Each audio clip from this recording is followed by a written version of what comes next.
Merci, Madame la Ministre. La parole est à Monsieur Antoine Savigna.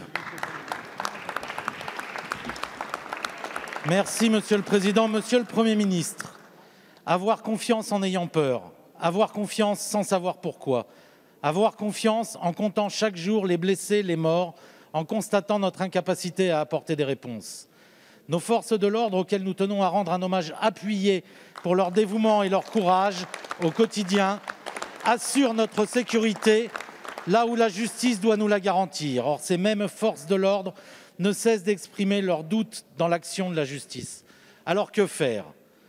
Certainement pas, comme vous le faites, imposer aux policiers la présence de l'avocat en perquisition. C'est une ultime défiance à leur égard. Ensuite, contrairement à ce qu'affirme le garde des Sceaux, nous devons absolument revenir aux peines planchers pour ne laisser qu'une moindre marge de manœuvre aux magistrats, permettant ainsi à la société d'exprimer sa volonté de voir sanctionner plus sévèrement certains crimes et délits. Chez les Républicains, nous le préconisons depuis des décennies. La justice au nom du peuple, c'est aussi la loi voulue par le peuple. Le manque de confiance provient de l'inacceptabilité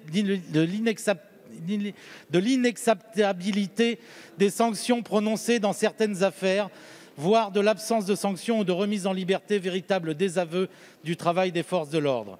Il faut une véritable politique pénale harmonisée, sans décalage entre celle voulue par l'intérieur et celle menée par la chancellerie. Ce décalage trouve son paroxysme quand le ministre de l'Intérieur manifeste avec les policiers contre la politique de son collègue garde des Sceaux. Il faut enfin des poursuites, des réponses fermes et exécutées pour faire cesser la peur. Alors, Monsieur le ministre, nous serons tout à l'heure appelés à voter une loi qui permettra quelques avancées, mais qui ne rétablit pas les peines planchers et qui reste très insuffisante pour rétablir la confiance en la justice. Alors, comment comptez-vous corriger le tir pour restaurer la confiance des forces de l'ordre et des citoyens dans l'institution judiciaire? Merci. La parole est à Monsieur Gérald Darmanin, ministre de l'Intérieur.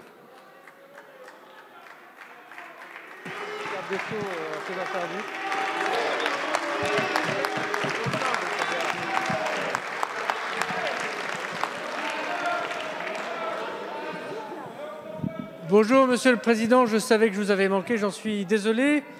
Monsieur le député Savigna, je me permets de suppléer le garde des Sceaux pris au Sénat, j'espère que vous l'excuserez.